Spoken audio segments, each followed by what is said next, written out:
বৈষম্য বিরোধী ছাত্র আন্দোলনের শিক্ষার্থীদের মুখোমুখি অবস্থান নিয়েছিল পুলিশ।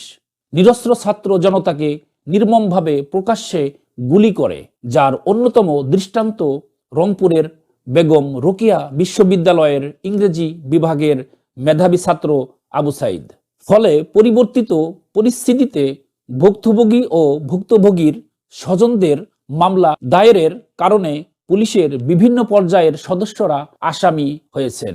অনেকের বিরুদ্ধে শতাধিক মামলা হয়েছে। এ পর্যন্ত 952 পুলিশ সদস্য হত্যা ও হত্যাচেষ্টা মামলার আসামি হয়েছেন।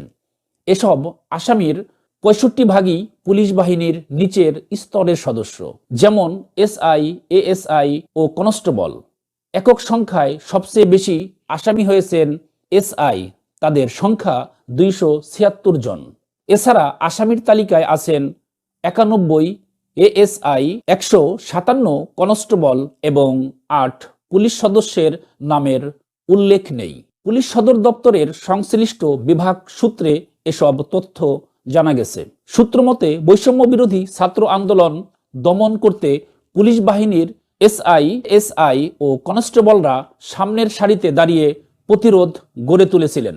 ছাত্র জনতার উপর গুলি ছোড়ার মূল দায়িত্ব পালন করেন তারা। 5 আগস্ট আন্দোলনের সময় গাজীপুর মেট্রোপলিটন কোনাবাড়িতে পুলিশের গুলিতে কলেজ ছাত্র মোহাম্মদ হৃদয় নিহত হন। এ ঘটনার ভিডিও সামাজিক যোগাযোগ মাধ্যমে ভাইরাল হয়। এ ঘটনায় শিল্প পুলিশের কনস্টেবল আকরাম হোসেনকে গ্রেপ্তার করা হয়েছে। এদিকে বৈষম্য বিরোধী আন্দোলনে পুলিশ সদস্যদের বিরুদ্ধে হওয়া হত্যা ও হত্যাচেষ্টা মামলায় এখন পর্যন্ত 28 জন পুলিশ সদস্য গ্রেপ্তার হয়েছেন। তবে বেশিরভাগ আসামি ধরাছোঁয়ার বাইরে রয়েছেন। পুলিশ সদস্যদের দাবি, তারা ঊর্ধ্বতন কর্মকর্তাদের নির্দেশ পালন করেছেন।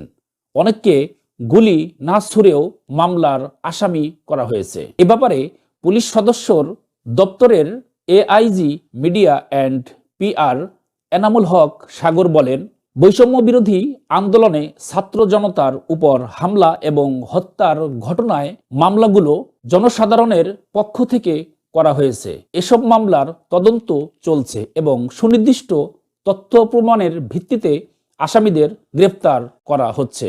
তিনি আরো বলেন, তদন্ত চলছে, তবে তদন্তের মাঝখানে কোনো কিছু বলা সম্ভব নয়।